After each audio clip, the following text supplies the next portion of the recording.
Close your eyes and let the gentle hum of your surroundings fade away as we journey back to the marble halls of ancient Rome in 14 AD, where the echoes of Augustus's long reign still linger in the air. The scent of incense wafts through the forum, where citizens whisper of their new emperor, Tiberius, a man stepping into the shadow of a legend, his path to power as tangled as the vines that climb the Palatine Hill. Welcome to the Sleepless Historian, where tonight we unravel the tales of Tiberius and Caligula, two emperors whose reigns would test the foundations of the Roman Empire Augustus built so carefully. In this journey, we'll explore the murky waters of succession, the quiet efficiency of Tiberius's rule, the chaos of Caligula's court, and the daggers that ended his reign, all woven with a soothing tone to lull you into a peaceful slumber. As we step into this era of intrigue, imagine yourself as a Roman citizen in 14 AD, standing in the bustling forum, the cobblestones cool beneath your sandals. What role would you play in this empire of power and plots? Would you be a senator, navigating the delicate balance of loyalty to Tiberius, or perhaps a merchant, trading tales of the new emperor's dour demeanor? How would you spend your day? Offering a prayer at the Temple of Jupiter, or whispering rumors of succession in a crowded tavern? Share your thoughts in the comments below, along with where you retuning in from and what time it is for you. I love hearing from our global community of history dreamers. Now, find a cozy spot, dim the lights, and let the soft rustle of history carry you into the world of Tiberius and Caligula, where every step could lead to glory, or a dagger in the shadows. Picture a quiet room in a Roman villa on the Palatine Hill in 14 AD, where the flicker of an oil lamp casts dancing shadows on the walls, illuminating a family gathered in hushed conversation. The air carries the faint scent of myrrh and roasted figs, a comforting warmth in the cool evening, as they speak of their late emperor, Augustus, whose death at 77 has left the empire in a delicate balance. Livia, Augustus's widow, sits with a steady gaze, her saffron stola a symbol of her enduring influence, her voice a soft but firm whisper as she discusses the future with her son Tiberius, now the emperor at 54 years old. The empire holds its breath, the Tiber River a silent witness to the uncertainty that ripples through Rome, as the question of succession looms like a storm on the horizon. Augustus's reign, as we explored in our last episode, had been a golden age of peace and prosperity. His establishment of the Principate, a quiet triumph that brought stability to a fractured Rome. But beneath the marble grandeur of his legacy lay a flaw that would haunt the empire for centuries: the problem of succession. Augustus, having no sons of his own, had settled on heredity as the mechanism to choose the next emperor, a decision that seemed curious given his lack of close male relatives. His choice was rooted in a desire for continuity, a quiet hope that his bloodline would carry forward the Pax Romana, the scent of papyrus and ink, a reminder of the decrees he left behind. Yet, as we'll discover tonight, this decision would sow the seeds of strife, the air thick with the scent of uncertainty, as Rome navigated this uncharted path. Augustus's family tree was a tangled web, its branches marked by loss and ambition, the forum a silent witness to the dramas that unfolded. He had no sons from his 3 marriages, nor did he have brothers to turn to, his voice a soft lament for the heirs he never had. Instead, he looked to 3 women, his sister Octavia, his daughter Julia, and his wife Livia, to secure his legacy, their roles a quiet testament to the power of women in Rome, the air thick with the scent of their influence. Octavia, a woman of grace and loyalty, had been a pillar of Augustus's family. Her marriage to Mark Antony, a quiet alliance that once sought to bridge the divide between rivals. The scent of dust and history, a reminder of their past. Her son Marcellus, born in 42 BC, was the first to catch Augustus's eye, a bright and popular young man whose promise shone like the morning star. His laughter a quiet joy in the halls of the Palatine, the air thick with the scent of hope as Augustus groomed him for greatness. In 25 BC, Augustus forced his 14-year-old daughter Julia to marry Marcellus, a union meant to solidify his place as heir, the scent of jasmine and wine a backdrop to their wedding, the forum filled with the cheers of citizens who saw a future emperor in the making. Julia, a spirited girl with her father's sharp mind, bore the weight of this arranged marriage with quiet resignation, her stola of soft blue, a contrast to the crimson of Marcellus's tunic, the air thick with the scent of duty as they stood before the altar of Vesta, the 7 hills standing as silent witnesses to their union. Marcellus was appointed to various government posts, his voice a soft promise of leadership, as he oversaw festivals and public works, the scent of incense and myrrh, a reminder of the rituals he led, the air thick with the scent of ambition, as he won the hearts of the people.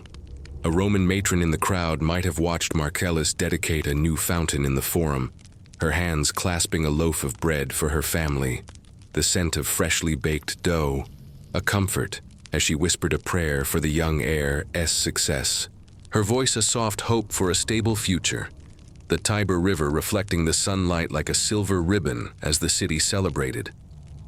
But fate, ever cruel, struck Marcellus down with illness in 23 BC at just 19 years old. His body laid to rest in Augustus's mausoleum, the air thick with the scent of grief as the emperor mourned, the 7 hills standing as silent witnesses to his loss. The illness, likely a fever that swept through Rome that summer, took Marcellus swiftly, his once vibrant face pale and still, the scent of lotus flowers and myrrh, a quiet farewell as priests chanted prayers to Pluto, the air thick with the scent of sorrow as Augustus stood by his tomb, his crimson cloak a stark contrast to the white marble. Julia, now a widow at 16, wept silently, her hands trembling as she placed a lock of her hair on Marcellus's bier, the scent of her rosewater perfume mingling with the incense, the forum filled with the cries of citizens who mourned their lost hope, the torchlight casting a warm glow on their faces. Augustus, his heart heavy with loss, walked the Palatine Hill at dusk, his voice a soft whisper to the gods, the air thick with the scent of pine, and dust as he questioned why his plans had unraveled, the 7 hills standing as silent witnesses to his despair. With Marcellus gone, Augustus turned to his loyal friend Marcus Agrippa, a general whose victories at Actium had secured the empire, his presence a quiet anchor in a sea of uncertainty, the scent of leather and iron a reminder of the battles he fought. Agrippa, born in 63 BC, had been Augustus's right hand since their youth, his steady demeanor a quiet contrast to the emperor's calculated charm, the air thick with the scent of trust as they planned Rome's future. In 21 BC, poor Julia, now 18, was compelled to marry the 43-year-old Agrippa, a union that made him Augustus's heir, the air thick with the scent of duty as she bore the weight of her father's ambitions. Their wedding was a grand affair, the scent of roasted lamb and honeyed wine filling the air as senators toasted to the new alliance. The forum a silent witness to their union, the 7 hills standing as silent witnesses to the hope it inspired. Agrippa, though older, was a capable leader, his voice a soft command that oversaw the construction of aqueducts and temples, the scent of stone and mortar, a reminder of the legacy he built, the air thick with the scent of stability as Rome prospered under his care. A Roman farmer in the Aventine Hill might have benefited from Agrippa's aqueducts, his hands calloused from the plow as he watered his crops with the fresh flow from the Aqua Virgo, the scent of wet earth and wildflowers a comfort as he whispered thanks to the gods, his voice a soft prayer for Agrippa's health, the Tiber River a lifeline for his harvest, the forum a distant symbol of the empire he served. Agrippa and Julia's marriage produced 5 children, Gaius Lucius Julia the younger, Agrippina the elder, and Agrippa Posthumus, their cries a quiet joy in the halls of the Palatine, the air thick with the scent of promise as Augustus looked to them as potential heirs.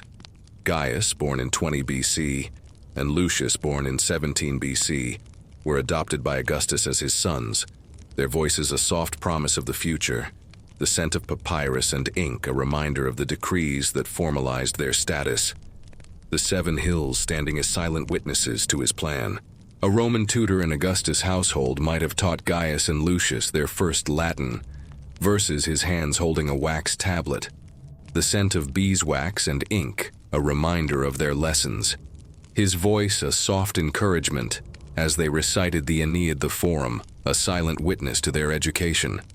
But the gods, it seemed, had other plans, their whims a quiet challenge to Augustus's dreams, the air thick with the scent of tragedy as fate struck again. In 2 AD, Lucius fell ill and died at 19. His body returned to Rome in a golden urn. The scent of lotus flowers, a quiet farewell, as Augustus mourned yet another heir. The Forum filled with the cries of citizens who shared his grief, the torchlight casting a warm glow on their faces. Lucius had been in Massilia, overseeing a festival, when fever struck, his once bright eyes dimmed by illness, the scent of burning wood and myrrh a farewell as his ashes were placed in the mausoleum. The air thick with the scent of loss as Augustus stood in silence, the 7 hills standing as silent witnesses to his sorrow. Just 18 months later, in 4 AD, Gaius was wounded in a skirmish in Armenia, dying at 23, his body carried back on a litter draped in crimson, the air thick with the scent of loss as Augustus buried his last hope, the 7 hills standing as silent witnesses to his despair.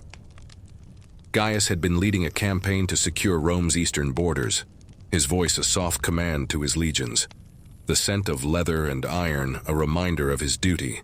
When an arrow found its mark, the air thick with the scent of blood and dust as he fell, the Forum a silent witness to the empire's loss.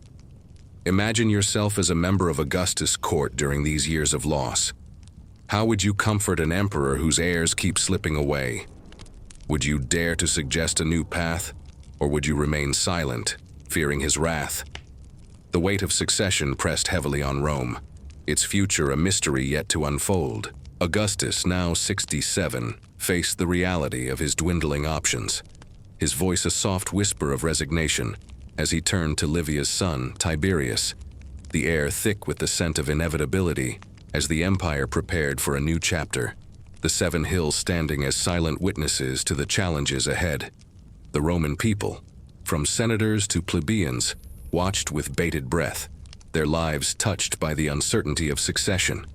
The Forum a silent witness to their hopes and fears. The Tiber River flowing steadily through a city on the brink of change. Step into the bustling streets of Rome in 4 AD, where the clatter of cartwheels on cobblestones fills the air, a lively rhythm beneath the chatter of merchants selling amphorae of olive oil and garum. The scent of roasted chestnuts drifts from a nearby stall, a comforting warmth in the crisp morning air, as citizens gather near the rostra to hear news of the emperor's latest decree. Augustus, now 67, stands in the Forum, his crimson cloak a symbol of his enduring authority, his voice a measured announcement as he names Tiberius Claudius Nero as his adopted son and heir, the Tiber River reflecting the uncertainty that ripples through the crowd, their murmurs a soft question: who is this man to lead us? With Gaius and Lucius gone, Augustus had run out of close male relatives in the Julian family, his lineage a quiet echo of loss, the air thick with the scent of inevitability, as he turned to his wife Livia's son Tiberius. Tiberius, born in 42 BC to Livia and her first husband, Tiberius Claudius Nero, had grown up in the shadow of Augustus's court, his life a quiet testament to the complexities of Roman politics, the scent of papyrus and ink a reminder of the roles he played. His father had been a supporter of Julius Caesar, his voice a soft allegiance to the Julian cause, the air thick with the scent of history, as Tiberius's early years were shaped by civil war, the Forum a silent witness to his family's struggles. After his father's death in 33 BC, Livia married Octavian, later Augustus, bringing Tiberius into the imperial household at the age of 9, the scent of myrrh and frankincense, a reminder of the wedding that changed his fate, the 7 hills standing as silent witnesses to his new life. Tiberius's childhood in Augustus's court was marked by discipline and duty, his voice a soft recitation of Latin verses under the tutelage of Greek scholars, the scent of beeswax and ink a reminder of his studies, the air thick with the scent of expectation as he was groomed for leadership. Augustus, however, never warmed to Tiberius, finding his dour personality and reserved nature at odds with the charisma he valued, the air thick with the scent of tension as their relationship strained over the years. Tiberius preferred the solitude of his studies, his hands often stained with ink as he pored over scrolls of philosophy, the scent of dust and papyrus a comfort in a court filled with intrigue, the forum a distant murmur of the power he would one day inherit. A Roman slave in Augustus's household might have watched Tiberius as a boy, his hands polishing a bronze lamp, the scent of olive oil a reminder of his duties, his voice a soft whisper of pity for the somber child who rarely smiled, the Palatine Hill, a silent witness to his quiet upbringing. In 12 BC, after Agrippa's death, Augustus forced Tiberius to divorce his beloved wife, Vipsania Agrippina, to marry the widow Julia, a union that made him Augustus's son-in-law, stepson, and later adopted son, the forum a silent witness to this tangled web of alliances. Vipsania, the daughter of Agrippa from his first marriage, had been Tiberius's first love, their marriage a quiet haven in a world of politics, the scent of lavender and honey a reminder of the garden where they walked, the air thick with the scent of joy as they welcomed their son Drusus in 14 BC. The divorce was a bitter blow, Tiberius's voice a soft protest that fell on deaf ears, the air thick with the scent of heartbreak as he watched Vipsania marry another, the 7 hills standing as silent witnesses to his loss. A Roman matron who knew Vipsania might have seen her in the market after the divorce, her hands holding a basket of figs, the scent of fruit and dust a comfort, as she whispered of Tiberius's sorrow, her voice a soft lament for the love they lost. The forum a silent witness to their shared grief. Tiberius's marriage to Julia was a quiet tragedy, the air thick with the scent of resentment as their union faltered, the scent of jasmine and wine, a bitter memory of a wedding meant to secure the succession.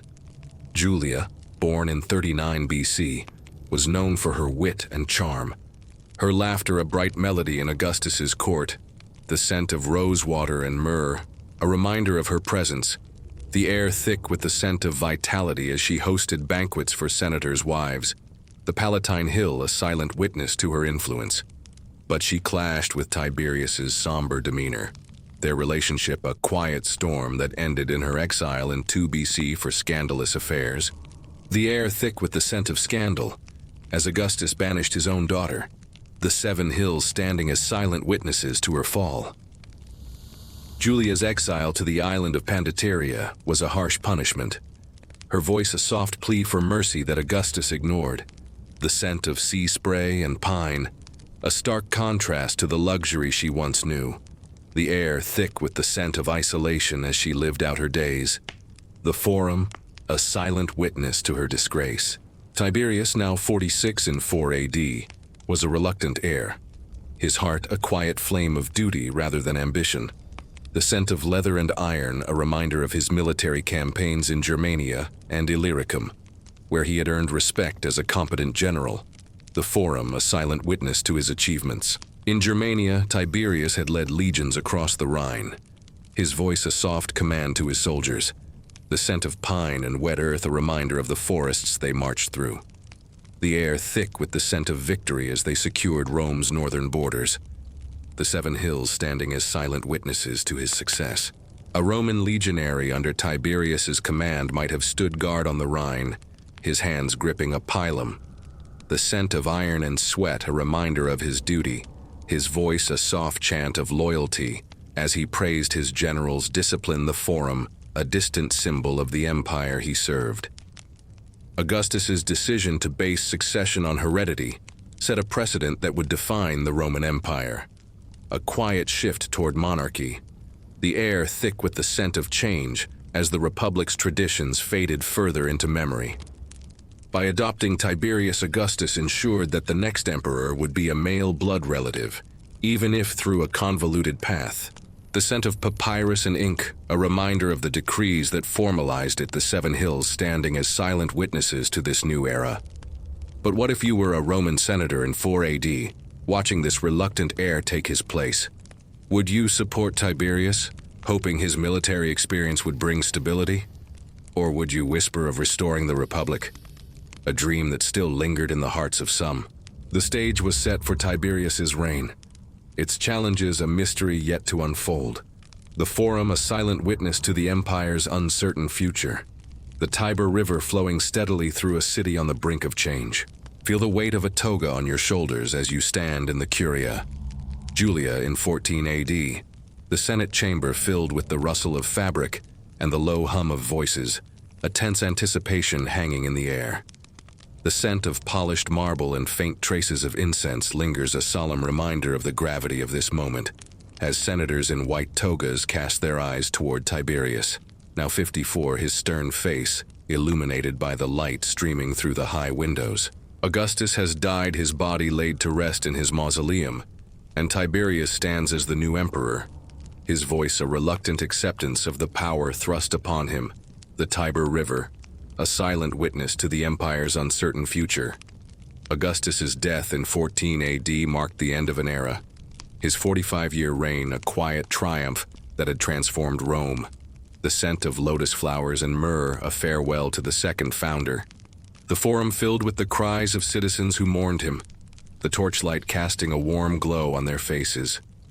Augustus had died in Nola, his voice a soft whisper to Livia, as he asked if he had played his part well, the air thick with the scent of pine and dust as his body was carried back to Rome. The 7 hills standing as silent witnesses to his final journey. His funeral was a grand affair, the scent of burning wood and frankincense filling the air, as his body was cremated on the Campus Martius, the air thick with the scent of reverence, as priests chanted prayers to Jupiter. The Forum, a silent witness to the empire's grief. A Roman widow in the crowd might have clutched her children close, her hands trembling as she watched the flames. The scent of smoke and myrrh, a reminder of the stability Augustus brought, her voice a soft prayer for the new emperor. The Tiber River, reflecting the firelight like a golden ribbon. Augustus's longevity had ensured that the Principate took root, the air thick with the scent of stability, as his system became the model for the future.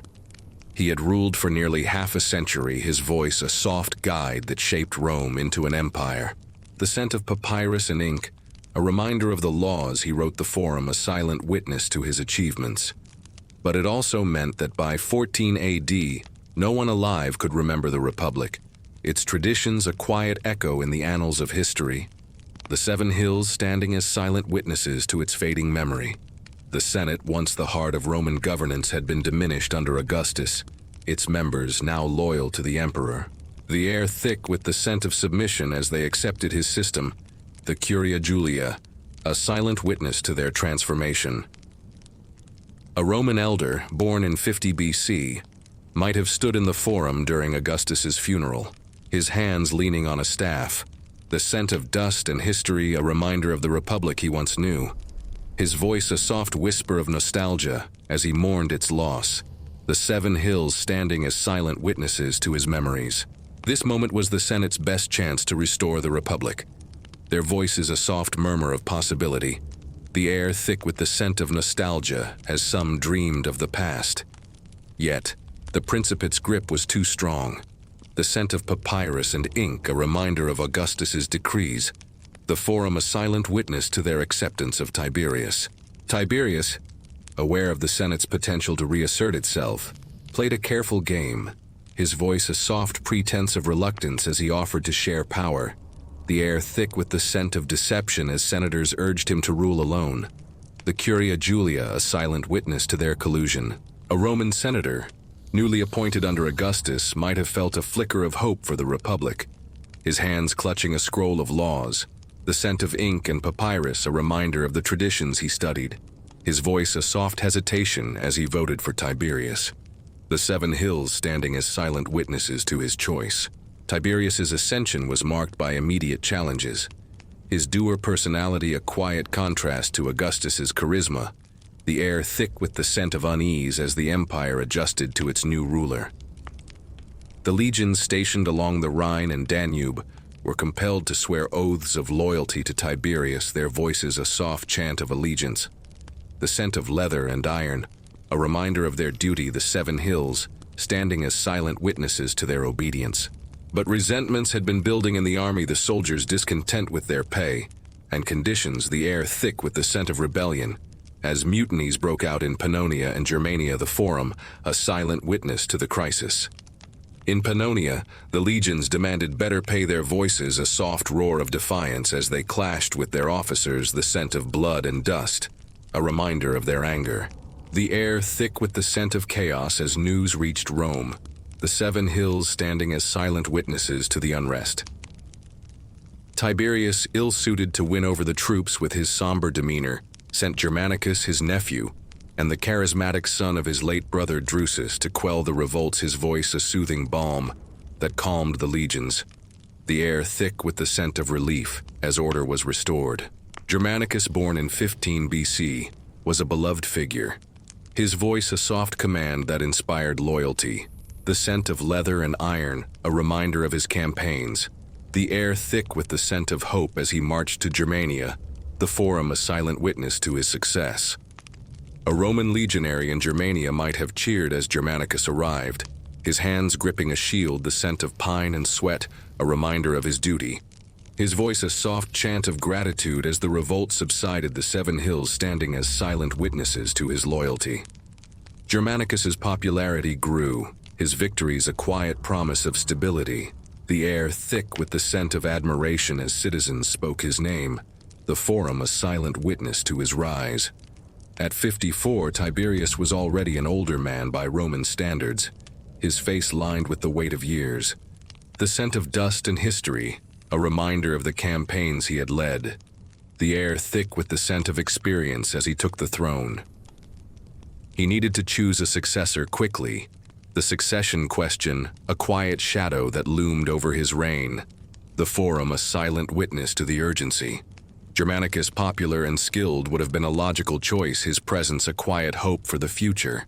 The scent of myrrh and frankincense, a reminder of the prayers offered for his success, the 7 hills, standing as silent witnesses to his potential. But in 19 AD, Germanicus fell ill and died at 33. His body returned to Rome in a golden urn, the air thick with the scent of grief as Tiberius mourned. The Forum filled with the cries of citizens who loved him, the torchlight casting a warm glow on their faces. If you were a Roman soldier under Germanicus's command, how would you feel watching your beloved general fall? Would you remain loyal to Tiberius, or would your heart whisper of rebellion? The empire's future hung in the balance, its path a mystery yet to unfold.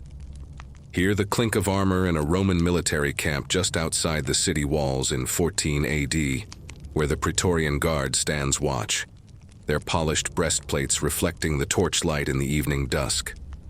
The air carries the sharp scent of burning pitch and leather, a disciplined stillness broken only by the soft murmur of orders, as these elite soldiers guard the heart of the empire.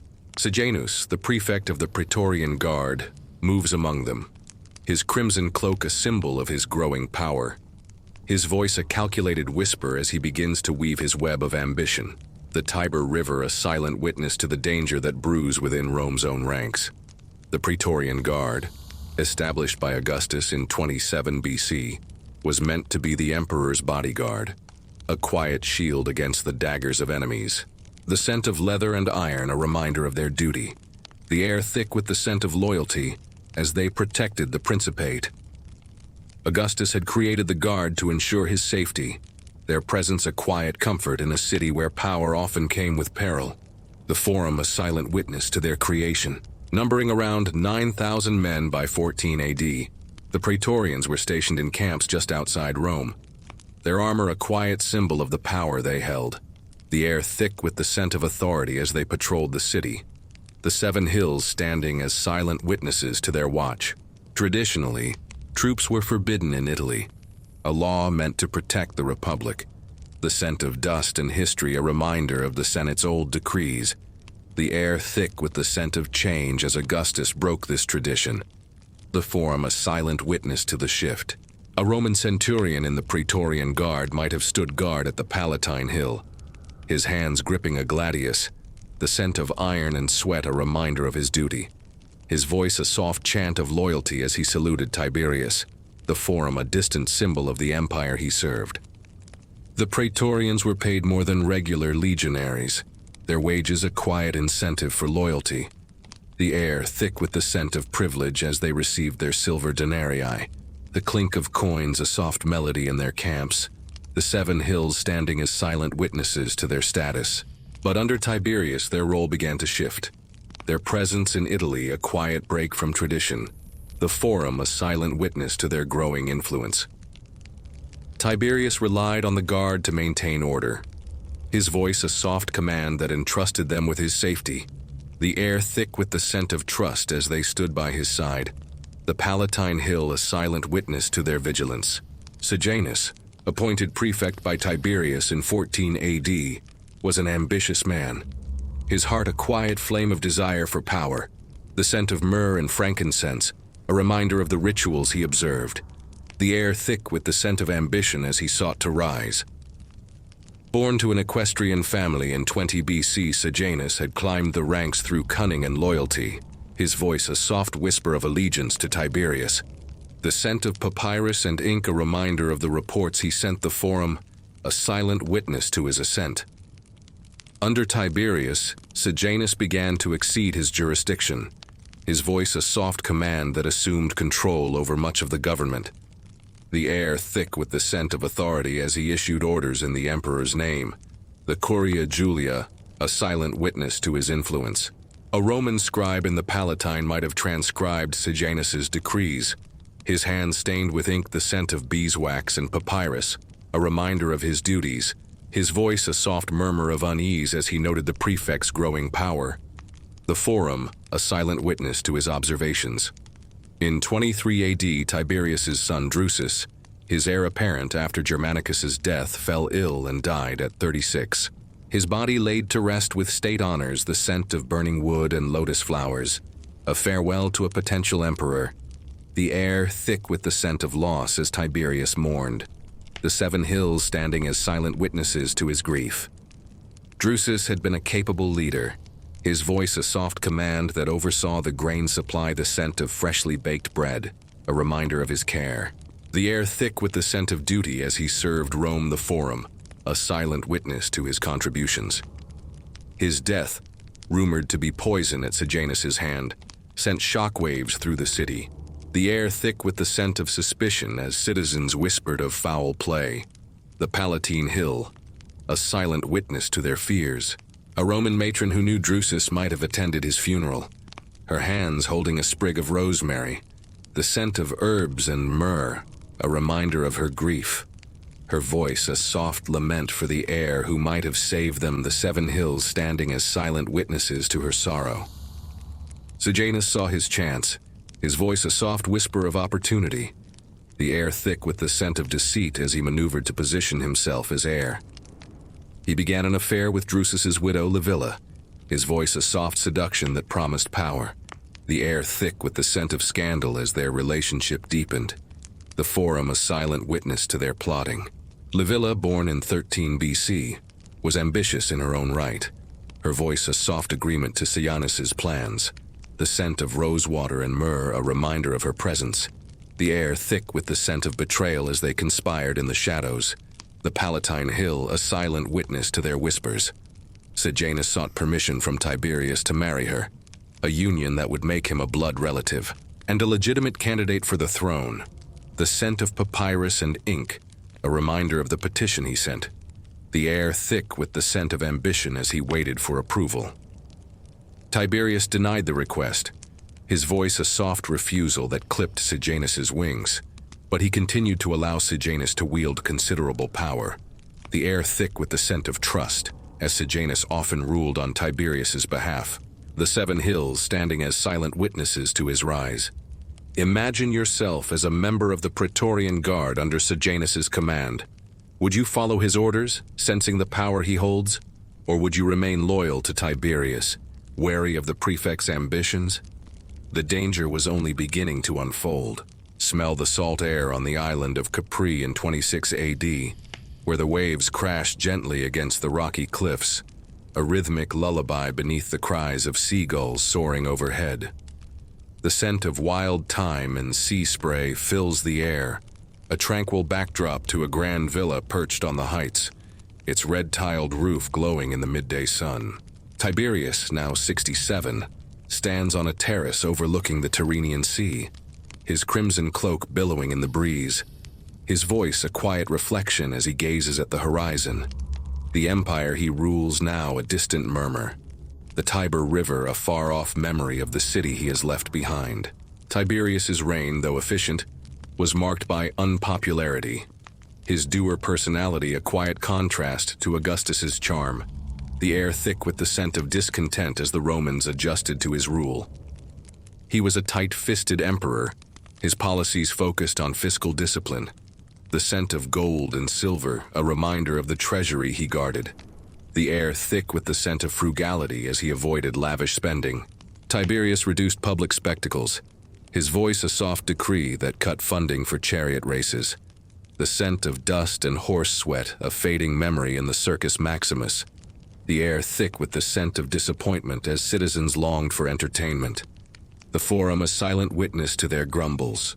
A Roman baker in the Subura might have felt the impact of Tiberius's frugality, his hands kneading dough for fewer customers, the scent of yeast and wood smoke a reminder of his trade, his voice a soft complaint as he sold less bread without festival crowds, the 7 hills standing as silent witnesses to his struggle.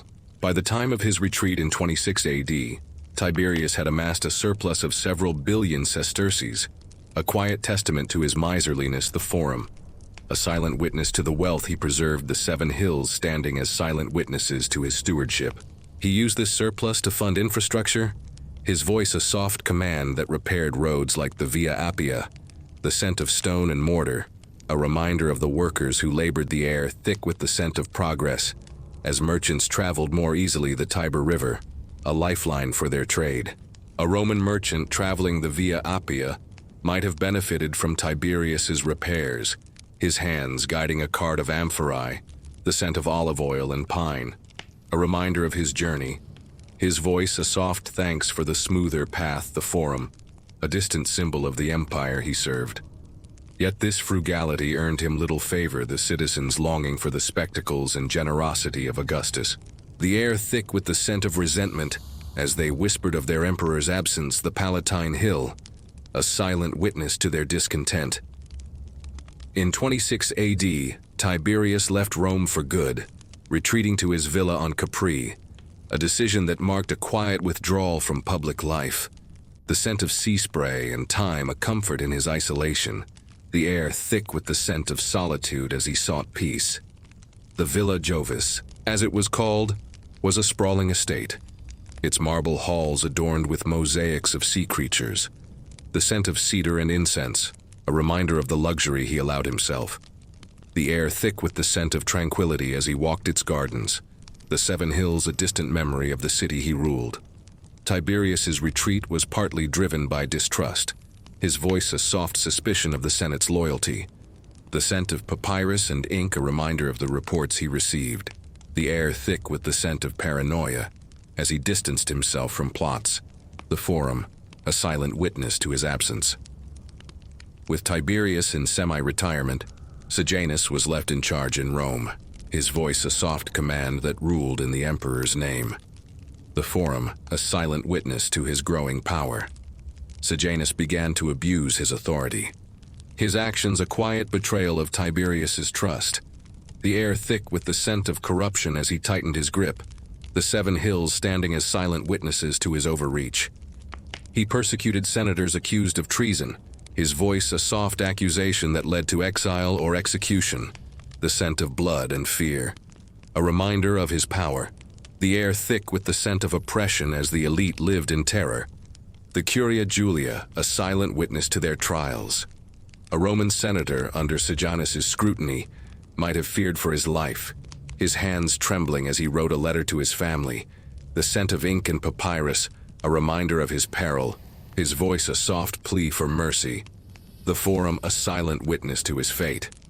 Meanwhile, Agrippina the Elder, Germanicus's widow, campaigned for her son Caligula to be named heir, her voice a soft plea that echoed through the Palatine, the scent of myrrh and frankincense, a reminder of the prayers she offered, the air thick with the scent of rivalry as tensions rose.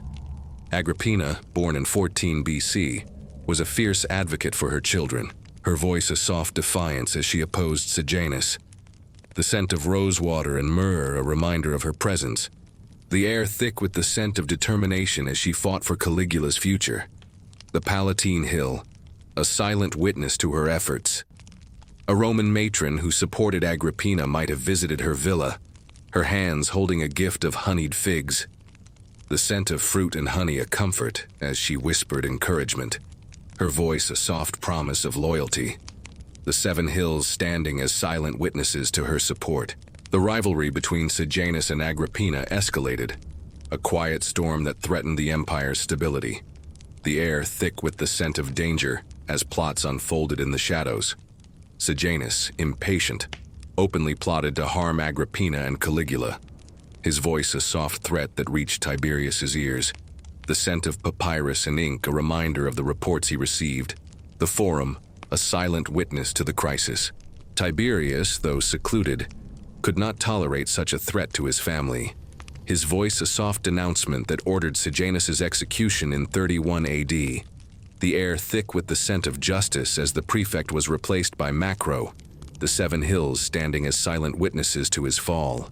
If you were a Roman citizen in 31 AD, hearing of Sejanus's execution, would you feel relief, or would you fear the power vacuum left behind? The stage was set for Caligula's rise, a story of chaos yet to come.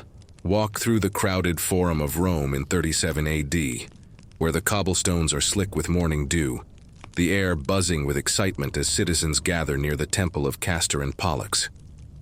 The scent of freshly baked bread mingles with the tang of incense drifting from a nearby altar, a lively backdrop to the cheers that erupt as a young man steps forward, his crimson toga a symbol of imperial power. Caligula, now 25 years old, stands before the people, his voice a charismatic promise of a new era, the Tiber River a steady pulse beneath the city's joy, as Rome welcomes its new emperor with open arms. Tiberius's death in 37 AD marked the end of a 23-year reign, his body carried from Capri to Rome with solemn ceremony.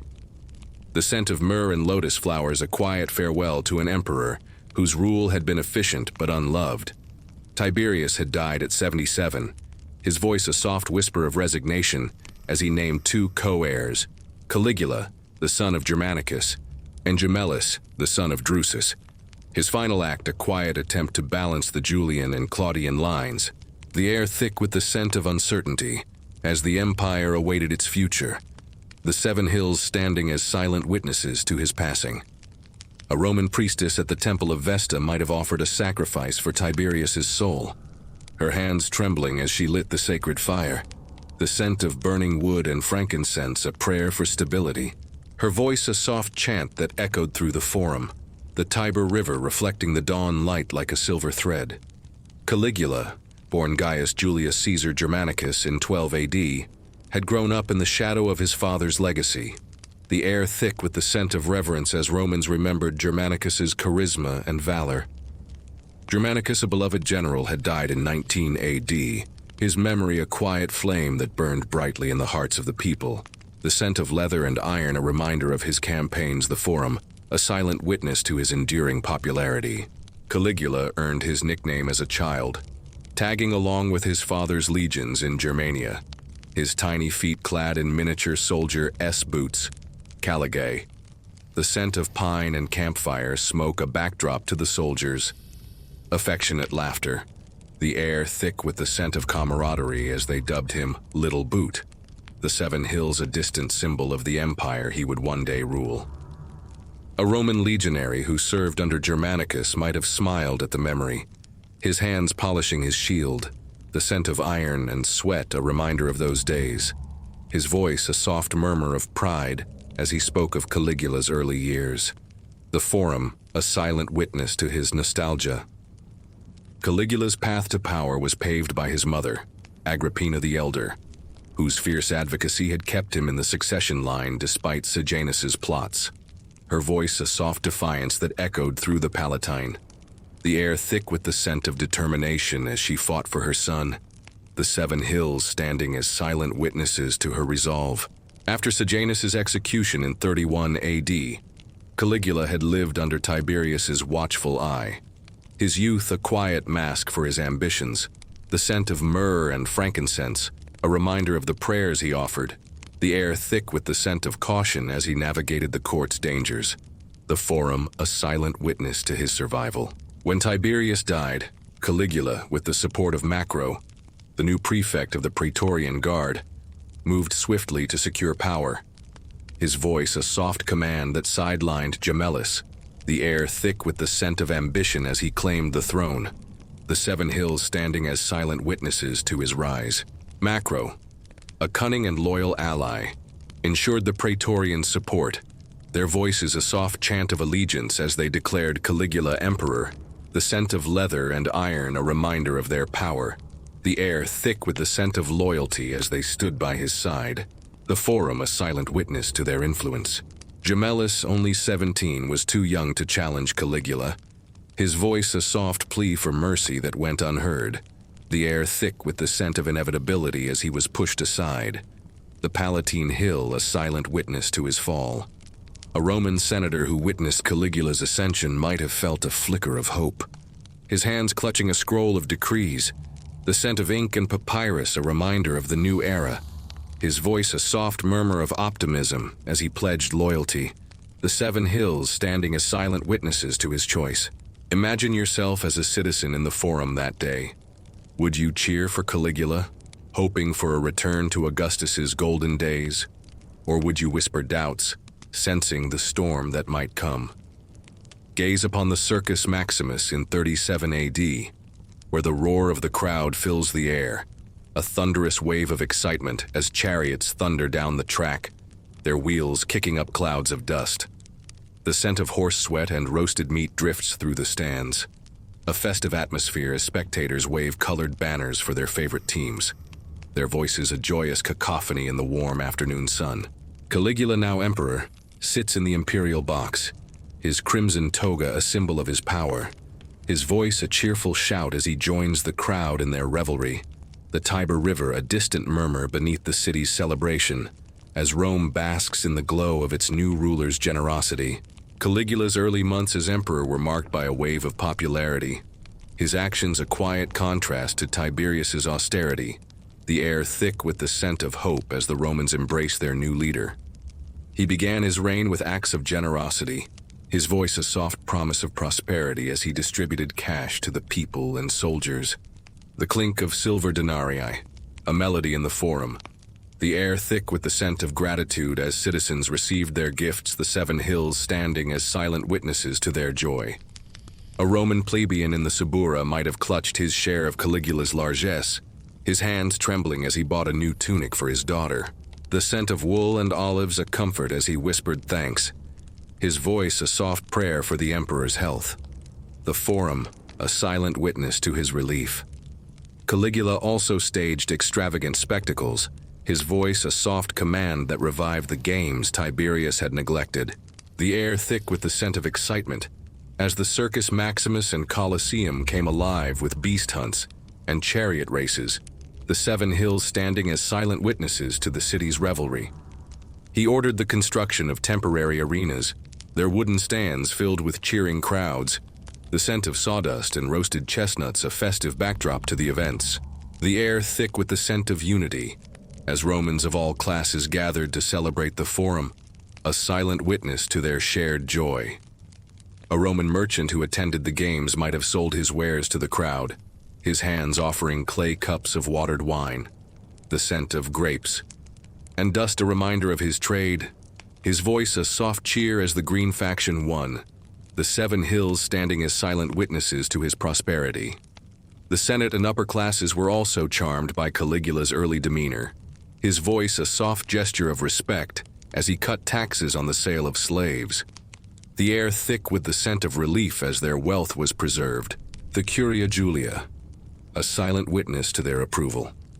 He recalled exiles sent away by Tiberius, his voice a soft pardon that reunited families, the scent of myrrh and frankincense, a reminder of the prayers they offered the air, thick with the scent of gratitude.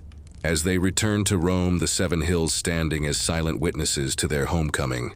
A Roman matron whose husband was recalled might have welcomed him at the city gates, her hands holding a garland of laurel, the scent of leaves and rosewater a comfort, as she wept with joy. Her voice a soft thanks to Caligula, the Forum a silent witness to their reunion. Caligula's popularity stemmed from his connection to Germanicus, his father's legacy a quiet halo that surrounded him, the air thick with the scent of nostalgia, as Romans remembered the general's kindness, the Forum a silent witness to their affection. He played the part of a benevolent ruler, while his voice a soft promise of a return to Augustus's golden age, the air thick with the scent of optimism, as the empire hoped for stability, the seven hills standing as silent witnesses to their dreams. But how long would this harmony last? If you were a Roman citizen enjoying Caligula's games, would you trust in his promises? Or would you wonder what lies beneath his charming smile? The cracks were yet to appear, but they were already forming. Listen to the whispers in a Roman tavern in late 37 AD, where the clink of clay cups and the crackle of a hearth fire create a cozy hum, the air filled with the scent of spiced wine and barley stew. Patrons huddle at wooden tables, their voices a soft murmur of concern as they share rumors about the emperor, their eyes darting to the door to ensure no praetorians overhear. Caligula, once the darling of Rome, has fallen ill, and whispers of his changed behavior drift through the city like autumn leaves the Tiber River, a steady flow beneath the growing unease as the empire braces for an uncertain shift. In late 37 AD, just months into his reign, Caligula fell ill with a mysterious fever, his voice a soft moan of pain as he lay in his chambers on the Palatine Hill, the air thick with the scent of medicinal herbs and myrrh, as physicians tended to him, the seven hills standing as silent witnesses to his struggle. Some ancient sources suggest it was a brain fever, possibly encephalitis, the scent of vinegar and lavender, a desperate remedy as his fever raged. The air thick with the scent of fear as the empire prayed for his recovery, the Forum, a silent witness to their vigils. A Roman physician attending Caligula might have mixed a poultice of willow bark, his hands stained with the bitter scent of herbs, his voice a soft prayer to Asclepius as he worked the Palatine Hill, a silent witness to his efforts. When Caligula recovered in early 38 AD, his behavior had changed. His voice no longer the charming melody of his early reign, but a sharp, erratic command that unsettled those around him, the air thick with the scent of unease as the court adjusted to this new emperor. The seven hills standing as silent witnesses to the shift. Scholars debate whether this illness caused a mental break, or if Caligula's true nature simply emerged once he felt secure in his power. The scent of dust and history, a reminder of the sources that record his reign. The Forum a silent witness to the uncertainty. Some ancient historians like Suetonius claim he became increasingly cruel, his voice a soft order that led to executions. The air thick with the scent of fear, as his allies fell the Palatine Hill a silent witness to their demise. Caligula ordered the execution of Macro, the Praetorian prefect who had helped him secure the throne, his voice a soft betrayal that shocked the court, the scent of blood and iron, a reminder of the daggers that struck, the air thick with the scent of treachery as Macro's body was removed. The Forum, a silent witness to the emperor's wrath.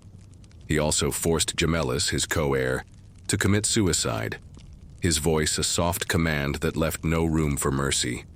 The air thick with the scent of despair as the young man took his life. The Palatine Hill a silent witness to his end. A Roman servant in the imperial household might have witnessed Gemellus's final moments, his hands trembling as he poured wine for the guards, the scent of grapes and fear, a reminder of the danger, his voice a soft whisper of pity, the seven hills standing as silent witnesses to his silence.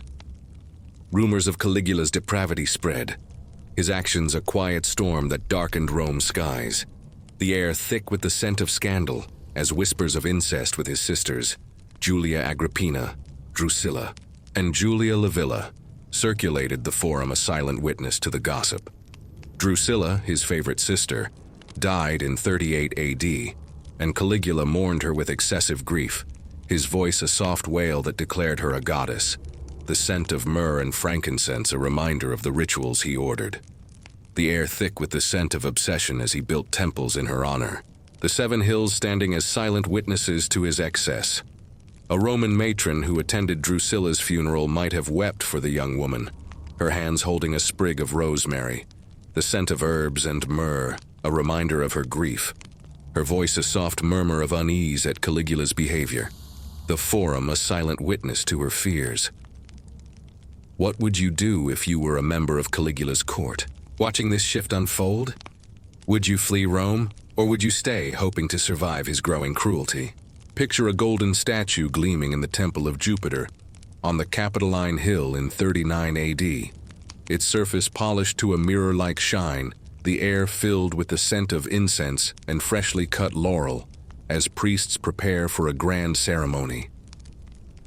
Caligula stands before the statue, dressed in a silken robe embroidered with stars, his voice a soft proclamation as he declares himself a living god. The murmurs of the crowd a mix of awe and fear. The Tiber River a steady flow beneath the city's growing tension, as Rome grapples with an emperor whose actions defy tradition. Caligula's behavior grew increasingly erratic, his voice a soft command that pushed the boundaries of Roman norms, the air thick with the scent of unease as the empire watched in disbelief, the 7 hills standing as silent witnesses to his actions. One of the most controversial aspects of his reign was his apparent desire to be worshipped as a god, a claim that shocked even the most loyal Romans.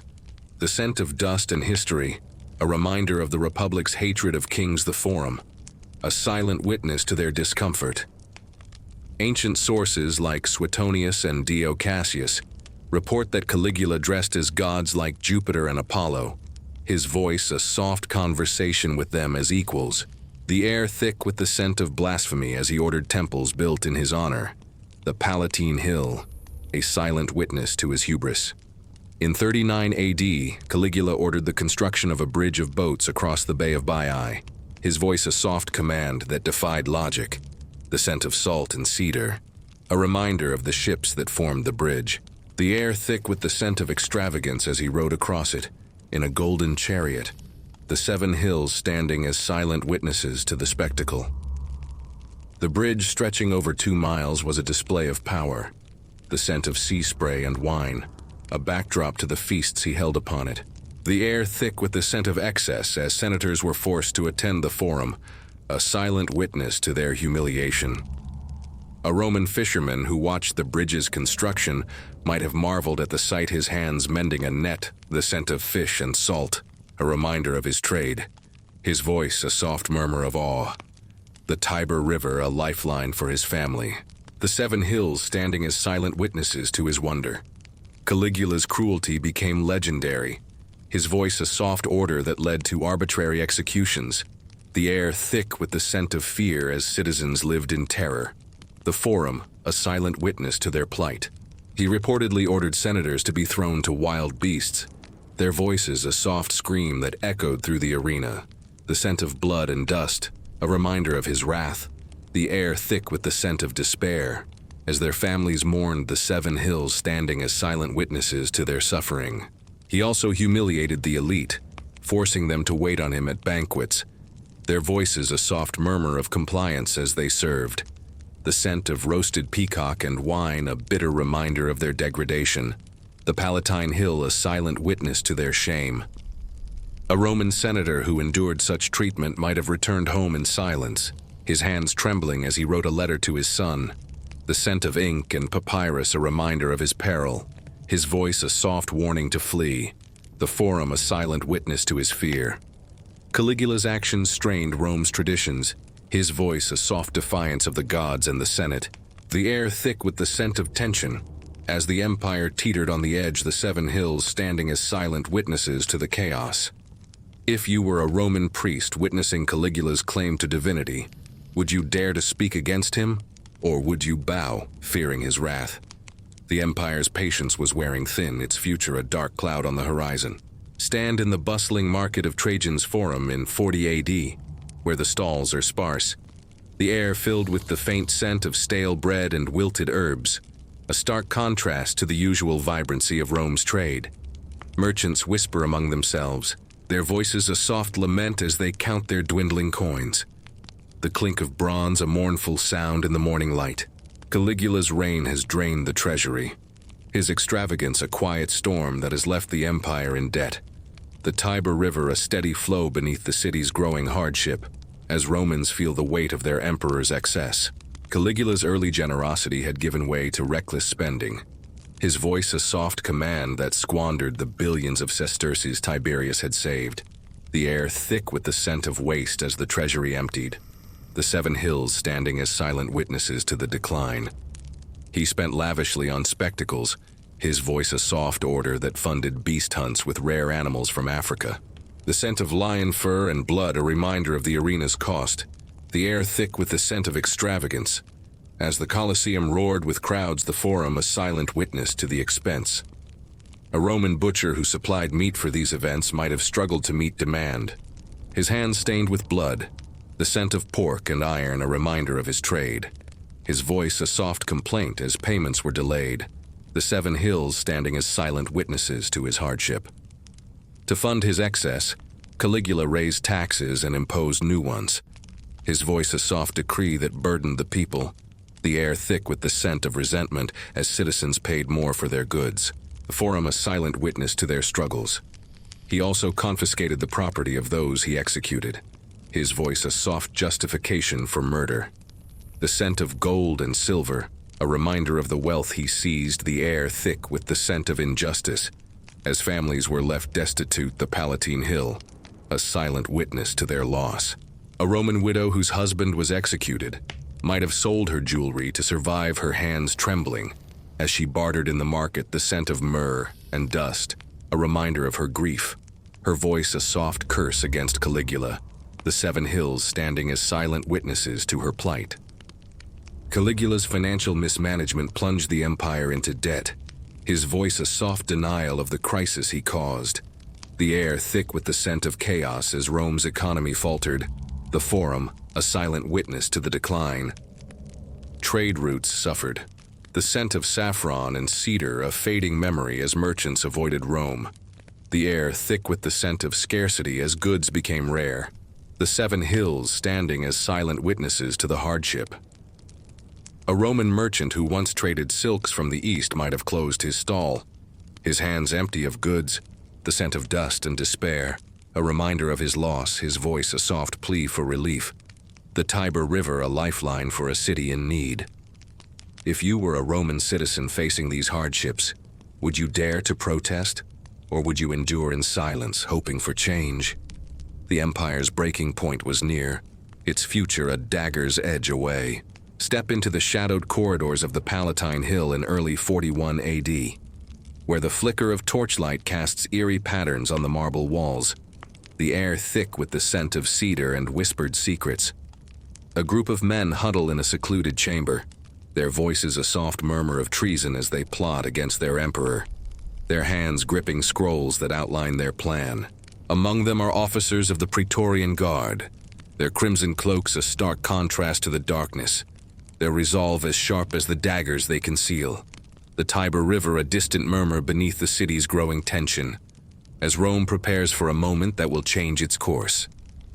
Caligula's reign, now in its 4th year, had become unbearable for many. His erratic behavior and cruelty, a quiet storm that threatened the empire's stability.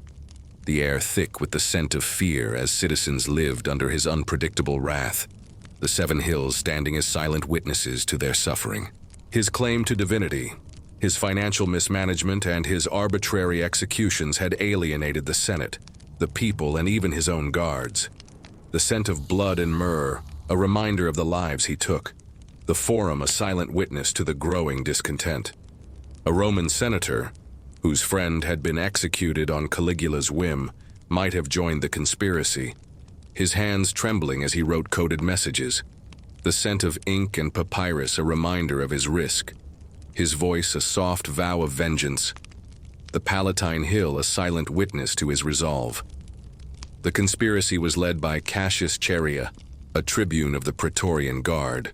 whose honor had been insulted by Caligula's mockery, his voice a soft determination to end the emperor's tyranny, the air thick with the scent of duty as he rallied his allies, the 7 hills standing as silent witnesses to their plot. Chaerea, a seasoned soldier, had endured Caligula's taunts about his high-pitched voice, the emperor's voice a soft jeer that humiliated him before the court. The scent of wine and myrrh a bitter memory of those moments. The forum a silent witness to his shame. Other conspirators included senators like Annius Vinicianus and members of the elite. Their voices a soft agreement as they planned the assassination, the air thick with the scent of desperation as they sought to save Rome. The Palatine Hill, a silent witness to their meetings. Feel the chill of a January morning in 41 AD as you stand near the Palatine Hill, where the crowd's cheers for the Palatine Games suddenly turn to screams, the air filled with the scent of panic and spilled wine as chaos erupts. The clatter of armor echoes through the narrow passages, a frantic rhythm beneath the shouts of guards and the cries of fleeing spectators. As Caligula, the emperor of Rome, falls under a hail of daggers, his crimson toga stained darker with blood. The Tiber River flows steadily below, a silent witness to the violent end of a reign that had spiraled into madness, as the empire holds its breath for what comes next. On January 24, 41 AD, the conspirators struck during the Palatine Games, their voices a soft signal as they surrounded Caligula in a corridor leading from the theater, the air thick with the scent of sweat and fear as they drew their blades, the 7 hills standing as silent witnesses to the act. Cassius Chaerea led the attack, his voice a soft curse as he plunged his dagger into Caligula's chest, the scent of iron and blood, a reminder of his vengeance, the air thick with the scent of justice as the emperor staggered the Palatine Hill, a silent witness to his fall. Caligula, only 28 years old, cried out in shock, his voice a soft plea that went unheard, the air thick with the scent of betrayal, as 30 daggers found their mark the forum, a silent witness to the empire's retribution. The emperor's body crumpled to the ground, his golden sandals slipping in his own blood, the scent of myrrh and rosewater, a fading echo of his divine pretensions, the air thick with the scent of death as the conspirators ensured he would not rise, the 7 hills standing as silent witnesses to his end. Caligula's wife Caesonia and their daughter Julia Drusilla were also killed by the Praetorians, their voices a soft scream that echoed through the Palatine, the scent of blood and lavender, a tragic reminder of their fate, the air thick with the scent of tragedy as the imperial family was wiped out, the forum a silent witness to the carnage. A Roman slave who witnessed the aftermath might have cowered in a corner, his hands trembling as he held a broom, the scent of dust and fear, a reminder of his peril, his voice a soft whisper of horror, the Palatine Hill, a silent witness to his terror.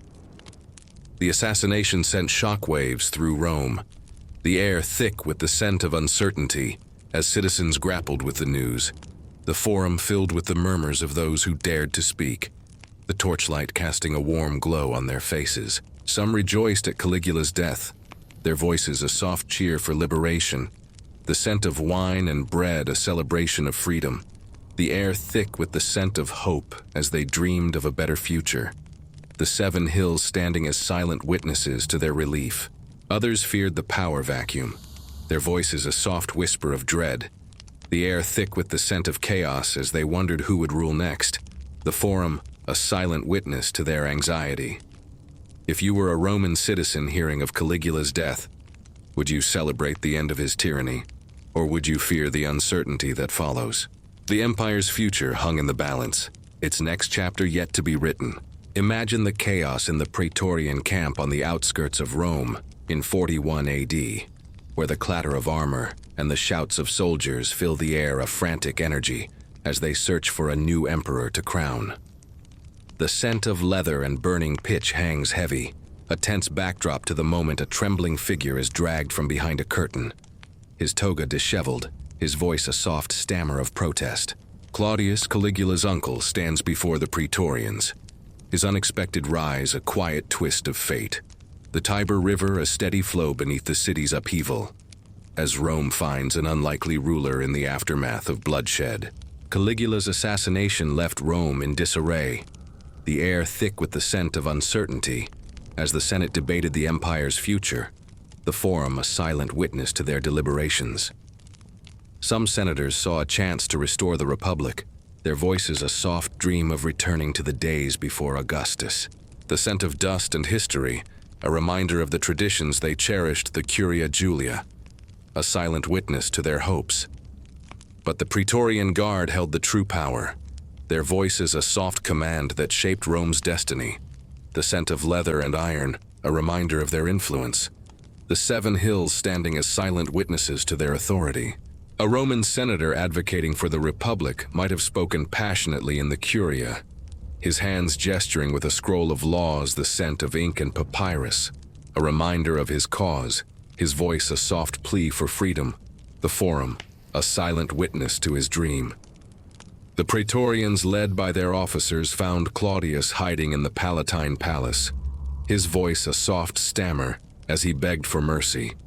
The air thick with the scent of fear as he expected death, the Palatine Hill, a silent witness to his discovery. Claudius, born in 10 BC, had been overlooked by his family due to his physical disabilities. He limped, stuttered, and had a nervous tic. His voice a soft struggle that made him the subject of ridicule. The scent of myrrh and cedar, a reminder of the court he avoided. The Forum a silent witness to his exclusion. But the Praetorians saw an opportunity in Claudius, their voices a soft proclamation as they declared him emperor, the air thick with the scent of ambition. As they secured their influence, the 7 hills standing as silent witnesses to his rise. Claudius, now 50 years old, accepted the throne with reluctance, his voice a soft agreement as he promised rewards to the Praetorians. The clink of silver denarii a melody in their camp, the air thick with the scent of loyalty as they swore allegiance. The Forum a silent witness to their pact. He ordered the execution of Caligula's assassins to secure his position, his voice a soft command that ensured stability. The scent of blood and iron a reminder of the cost. The air thick with the scent of justice as Chaerea and others were killed. The Palatine Hill a silent witness to their end. A Roman soldier in the Praetorian camp might have cheered Claudius's rise, his hands polishing his armor. The scent of iron and sweat, a reminder of his duty. His voice a soft chant of allegiance, the 7 hills standing as silent witnesses to his loyalty. Imagine yourself as a Roman citizen hearing of Claudius's rise. Would you trust this unlikely emperor, or would you fear another tyrant? The empire's new chapter was just beginning. Envision the bustling port of Ostia in 41 AD, where the sun glints off the Tyrrhenian Sea, the air filled with the scent of salt and freshly caught fish as merchants unload their cargoes. The clatter of crates and the shouts of dock workers create a lively rhythm, a backdrop to the news that spreads like wildfire. Claudius, the new emperor, has begun his reign with promises of reform. A ship from Alexandria docks with grain for Rome, its arrival a quiet symbol of stability. The Tiber River, a lifeline for the city's recovery, as the empire adjusts to a ruler who defies expectations. Claudius's early reign was marked by efforts to restore order after Caligula's chaos, his voice a soft command that sought to heal the empire's wounds. The air thick with the scent of hope as Romans looked to their new emperor, the 7 hills standing as silent witnesses to his efforts. He began by addressing the financial crisis, his voice a soft decree that audited the treasury, the scent of gold and silver, a reminder of the wealth Caligula had squandered. The air thick with the scent of diligence as his officials worked the Forum, a silent witness to their labor. Claudius reduced some of Caligula's taxes, his voice a soft relief for the people. The air thick with the scent of gratitude as merchants paid less. The Palatine Hill a silent witness to their relief. A Roman merchant in Ostia might have smiled at the news, his hands counting his coins. The scent of fish and salt a reminder of his trade. His voice a soft thanks to Claudius, the Tiber River, a lifeline for his business. Claudius also sought to win the Senate's favor, his voice a soft gesture of collaboration, as he invited their council, the air thick with the scent of respect, as he attended their sessions, the Curia Julia, a silent witness to his deference. Despite his physical challenges, Claudius was an intelligent man. his voice a soft wisdom that surprised those who had underestimated him, the scent of papyrus and ink, a reminder of his scholarly pursuits, the Forum, a silent witness to his competence. He granted amnesty to many exiled under Caligula, his voice a soft pardon that reunited families, the scent of myrrh and frankincense, a reminder of the prayers they offered, the air thick with the scent of joy as they returned the 7 hills, standing as silent witnesses to their homecoming. A Roman matron whose brother was recalled might have embraced him at the city gates, her hands holding a loaf of bread, the scent of yeast and olives a comfort, as she wept, her voice a soft thanks to Claudius the Forum, a silent witness to their reunion.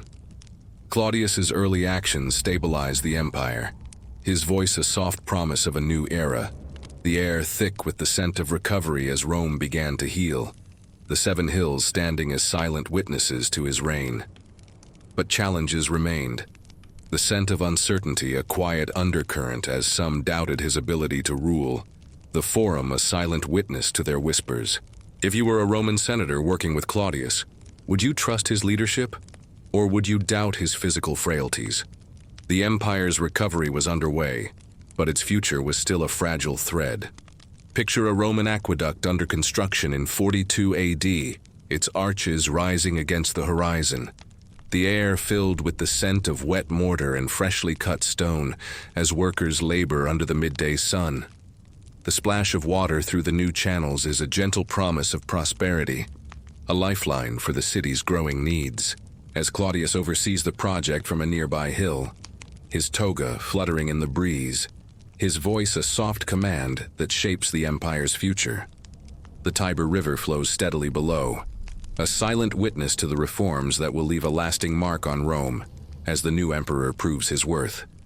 Claudius's reforms were a cornerstone of his reign, his voice a soft vision that addressed the empire's needs, the air thick with the scent of progress as he worked to improve Rome, the 7 hills standing as silent witnesses to his efforts. He expanded infrastructure, his voice a soft order that funded aqueducts like the Aqua Claudia, the scent of stone and water, a reminder of the workers who built them, the air thick with the scent of innovation as fresh water flowed to the city, the Forum a silent witness to their impact. The Aqua Claudia, begun in 38 AD under Caligula but completed under Claudius, stretched over 40 miles, its arches a quiet marvel of engineering, the air thick with the scent of achievement as citizens bathed in its waters, the Palatine Hill a silent witness to their gratitude. A Roman family in the Suburra might have filled their jugs at a new fountain, their hands splashing in the cool water, the scent of wet clay and olives a comfort as they thanked Claudius, their voices a soft prayer for his health, the 7 hills standing as silent witnesses to their relief. Claudius also reformed the administration, his voice a soft decree that streamlined governance, the air thick with the scent of efficiency as he appointed capable freedmen to key roles, the Forum, a silent witness to their work. Men like Narcissus and Pallas, former slaves, became his trusted advisors, their voices a soft counsel that managed the empire's finances and correspondence. The scent of papyrus and ink a reminder of their duties, the air thick with the scent of competence as they served the Palatine Hill a silent witness to their influence. This decision angered the Senate, who resented the rise of freedmen, their voices a soft murmur of disdain, the air thick with the scent of privilege as they resisted, the Curia Julia a silent witness to their opposition. A Roman freedman working for Claudius might have felt pride in his role, his hands drafting a decree, the scent of ink and beeswax a reminder of his rise, his voice a soft thanks to the emperor, the Forum, a silent witness to his loyalty. Claudius expanded the empire, his voice a soft command that ordered the conquest of Britannia in 43 AD. The scent of leather and iron a reminder of the legions he sent, the air thick with the scent of ambition as Rome's borders grew, the 7 hills standing as silent witnesses to his success. The campaign, led by Aulus Plautius, secured southern Britain, the scent of wet earth and campfire smoke a backdrop to their victories, the air thick with the scent of triumph as Claudius visited the new province, the Forum, a silent witness to his glory. A Roman legionary in Britannia might have stood guard in a new fort, his hands gripping a pilum, the scent of pine and sweat a reminder of his duty. His voice a soft chant of victory, the 7 hills a distant symbol of the empire he served. If you were a Roman citizen hearing of Claudius's reforms, would you admire his vision, or would you question his reliance on freedmen? The empire was transforming, its legacy a quiet promise of endurance. Envision a quiet garden on the Palatine Hill in 42 AD, where the soft rustle of olive leaves blends with the trickle of a small fountain, the air filled with the scent of blooming lavender and warm earth. Claudius, now 52 years old, sits on a stone bench, his toga slightly askew as he reads a scroll of history, his voice a soft stammer as he murmurs the words to himself, a rare moment of peace in a life marked by challenges. The Tiber River flows steadily below, a silent witness to the personal struggles of an emperor whose public triumphs often overshadowed his private pain. As we delve into the intimate world of Claudius's life. Claudius's life had been shaped by adversity long before he became emperor.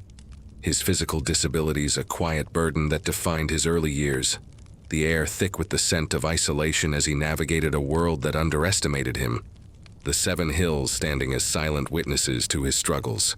Born in 10 BC to Drusus and Antonia Minor, Claudius suffered from a limp, a stammer, and a nervous tic, conditions that some modern historians speculate may have been cerebral palsy or a similar disorder. The scent of dust in history, a reminder of the sources that describe him. The Forum a silent witness to his youth. His family, including his mother, often dismissed him as unfit for public life.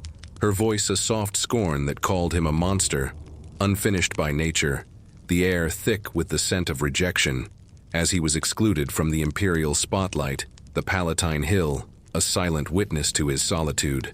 Despite this, Claudius found solace in scholarship, his voice a soft curiosity that led him to write histories of Rome and Etruria, the scent of papyrus and ink a comfort in his study, the air thick with the scent of knowledge as he pored over scrolls, the Forum a silent witness to his intellect.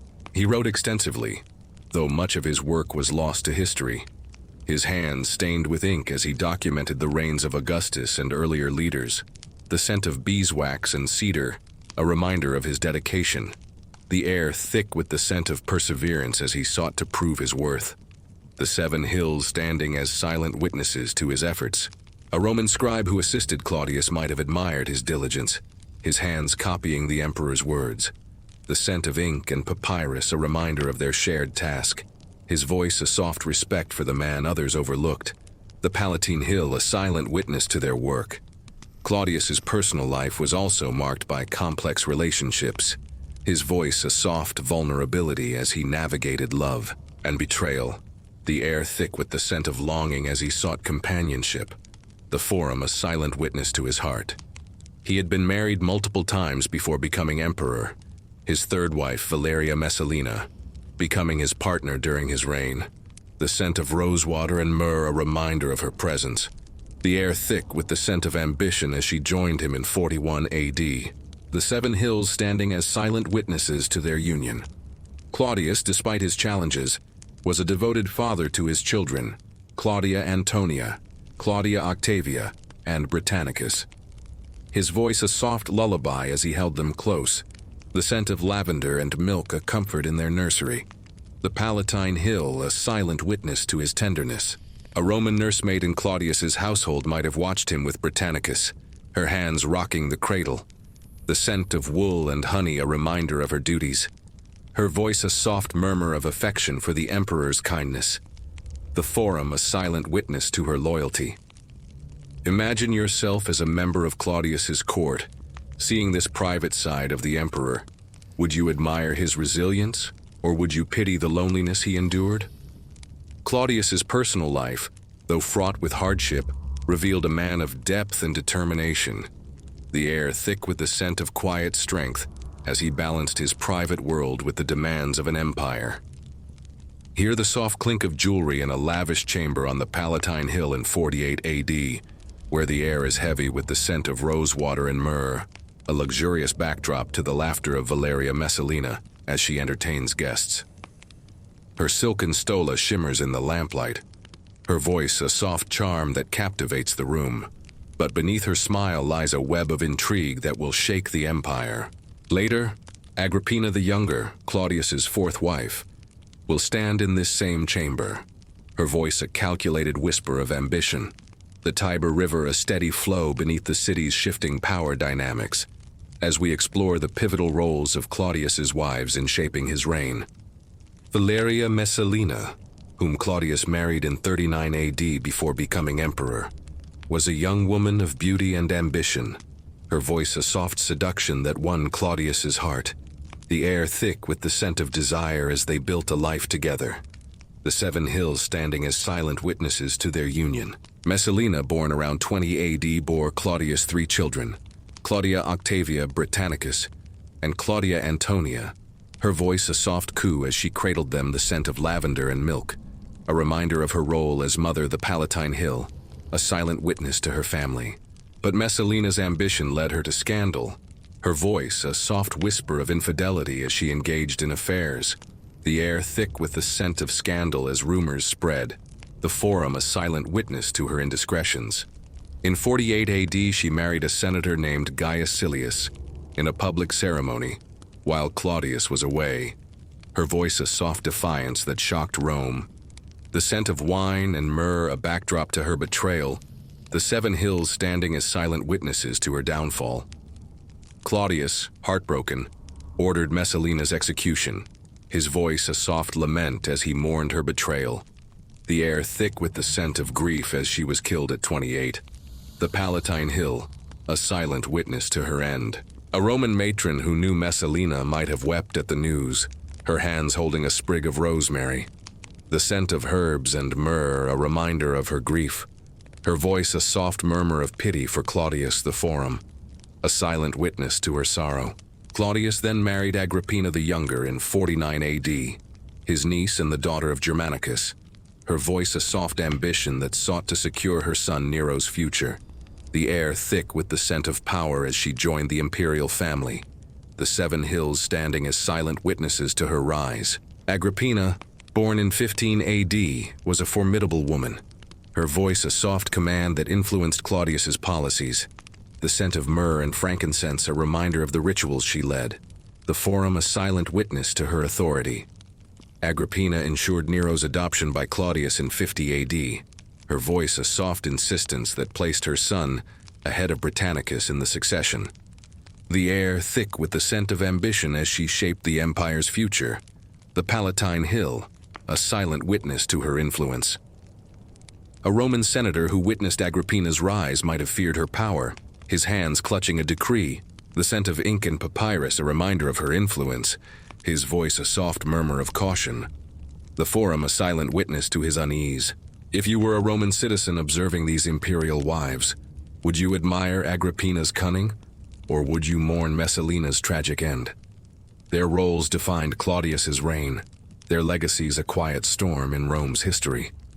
Picture a tense meeting in the Curia Julia in 54 AD, where the air is thick with the scent of cedar and incense, the rustle of togas a soft undertone to the heated whispers of senators.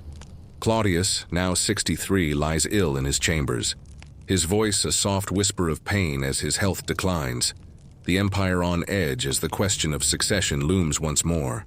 The Tiber River flows steadily below, a silent witness to the power struggle that unfolds, as Britannicus and Nero vie for the throne in a contest shaped by ambition and betrayal.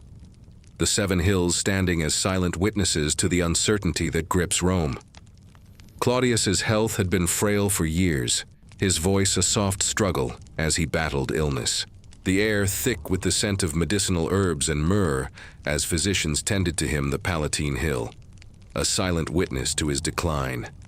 His reign had been a success, his reforms and conquests a quiet legacy that strengthened Rome, the scent of stone and water a reminder of the aqueducts he built, the forum a silent witness to his achievements. But the question of succession remained unresolved, the air thick with the scent of tension, as 2 heirs stood in contention.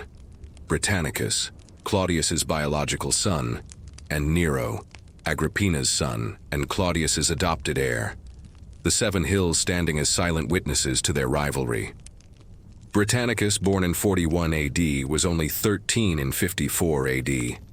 His voice a soft innocence that belied his claim to the throne, the scent of lavender and papyrus, a reminder of his lessons, the air thick with the scent of potential, as he stood as Claudius's natural heir, the Palatine Hill, a silent witness to his youth. Nero, born in 37 AD, was 16.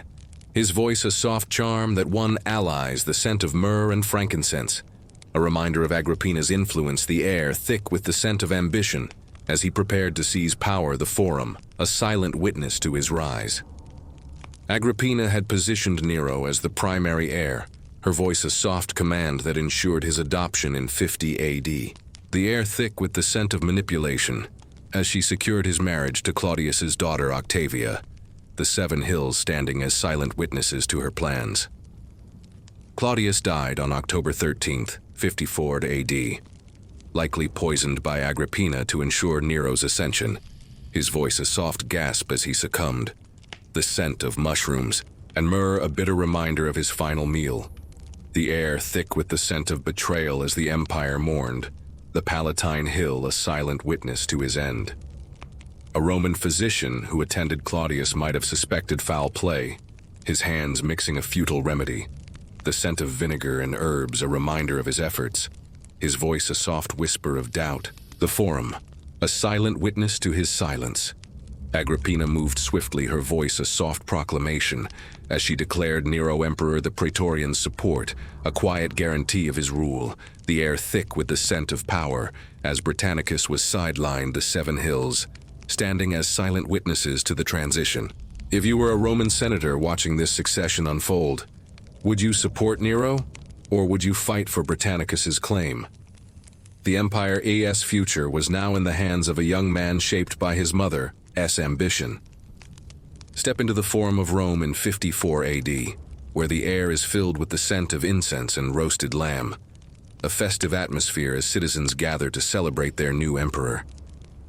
The clatter of coins and the cheers of the crowd create a joyful rhythm, the sunlight glinting off the golden statues that line the plaza. As Nero, only 16 years old, stands on the rostra, his crimson toga, a symbol of his new power, his voice a charismatic promise of peace.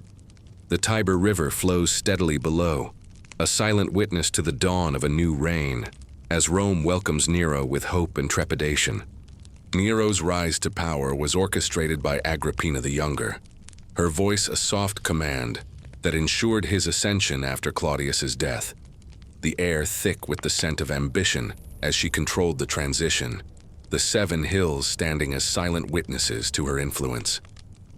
Nero, born Lucius Domitius Ahenobarbus in 37 AD, had been adopted by Claudius in 50 AD. His name changed to Nero Claudius Caesar Drusus Germanicus, the scent of papyrus and ink, a reminder of the decrees that formalized his status, the Forum, a silent witness to his new identity. Agrippina secured the Praetorians' loyalty with bribes, their voices a soft chant of allegiance, as they declared Nero Emperor, the clink of silver denarii, a melody in their camp, the air thick with the scent of loyalty, as they stood by him, the Palatine Hill, a silent witness to their support. Nero's early days as emperor were marked by promises of reform, his voice a soft echo of Augustus as he vowed to restore the Senate's authority, the air thick with the scent of hope as senators applauded, the Curia Julia a silent witness to their optimism. He was guided by his mother and advisors like Seneca, a Stoic philosopher, and Burrus, the Praetorian prefect, their voices a soft counsel that shaped his policies, the scent of myrrh and cedar, a reminder of their meetings, the air thick with the scent of wisdom as they sought to stabilize Rome, the Forum, a silent witness to their efforts. A Roman senator who supported Nero might have felt a flicker of hope, his hands clutching a scroll of laws, the scent of ink and papyrus, a reminder of his role. His voice a soft praise for the young emperor, the 7 hills standing as silent witnesses to his loyalty. Agrippina's influence was immense, her voice a soft command that dominated Nero's early reign, the air thick with the scent of power as she appeared on coins beside him. The clink of gold a reminder of her status, the Forum a silent witness to her authority.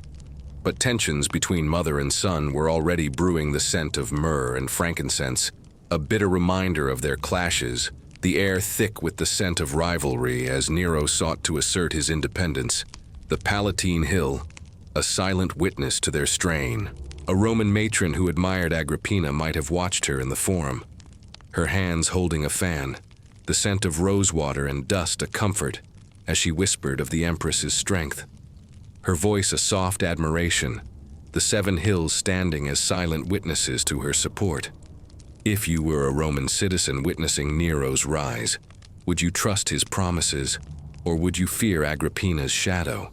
The empire's new era was just beginning, its path a mystery yet to unfold. Gaze upon the Campus Martius in 55 AD, where the air is filled with the scent of freshly turned earth and blooming flowers, a gentle backdrop to the construction of a grand wooden amphitheater ordered by Nero. The hammer of workers and the laughter of children playing nearby create a peaceful rhythm, the sunlight casting long shadows across the field. As Nero, now 17, oversees the project, his crimson toga, a symbol of his youthful ambition, his voice a soft command that promises grandeur. The Tiber River flows steadily nearby, a silent witness to the early years of Nero's reign, as Rome experiences a fleeting moment of prosperity under its new emperor. Nero's early reign, from 54 to 59 AD, is often called the Quinquennium Neronis, the 5 good years, his voice a soft promise of stability that won the empire's favor. The air thick with the scent of hope as Rome flourished, the 7 hills standing as silent witnesses to his rule. Guided by Seneca and Burrus, Nero implemented reforms, his voice a soft decree that reduced taxes and curbed corruption, the air thick with the scent of relief as citizens benefited, the Forum a silent witness to their gratitude. He banned capital punishment, in some cases his voice a soft mercy that spared lives. The scent of myrrh and frankincense, a reminder of the prayers offered, the air thick with the scent of justice, as the empire sighed in relief, the Palatine Hill, a silent witness to his leniency. A Roman merchant in the Forum might have prospered under Nero's tax cuts, his hands counting his coins, the scent of olives and dust a comfort as he expanded his trade, his voice a soft thanks to the emperor, the 7 hills standing as silent witnesses to his success. Nero also indulged his love for the arts, his voice a soft melody as he performed poetry and music, the air thick with the scent of creativity as he hosted festivals, the Forum a silent witness to his passion. He built the amphitheater on the Campus Martius, its wooden stands filled with cheering crowds, the scent of sawdust and wine a festive backdrop to his performances, the air thick with the scent of joy as Romans celebrated, the 7 hills standing as silent witnesses to their revelry. A Roman poet who attended Nero's recitals might have been inspired, his hands writing verses in the emperor's honor, the scent of ink and papyrus a reminder of his craft, his voice a soft praise for Nero's talent, the Forum a silent witness to his admiration. But beneath this prosperity, tensions simmered, the air thick with the scent of unease as Nero's relationship with Agrippina deteriorated. The Palatine Hill, a silent witness to their conflict. In 55 AD, Nero ordered Britannicus's death, his voice a soft command that poisoned the 14-year-old at a banquet. The scent of wine and mushrooms a bitter reminder of the betrayal, the air thick with the scent of fear as Agrippina's influence waned. The Forum a silent witness to the murder. A Roman servant at the banquet might have witnessed Britannicus's collapse, his hands trembling as he cleared the table, the scent of fear and myrrh a reminder of the danger, his voice a soft whisper of horror, the 7 hills standing as silent witnesses to his silence. If you were a Roman citizen during Nero's early reign, would you bask in his generosity, or would you fear the darkness that lurked beneath? The empire's golden moment was fleeting, its future a shadow yet to fall.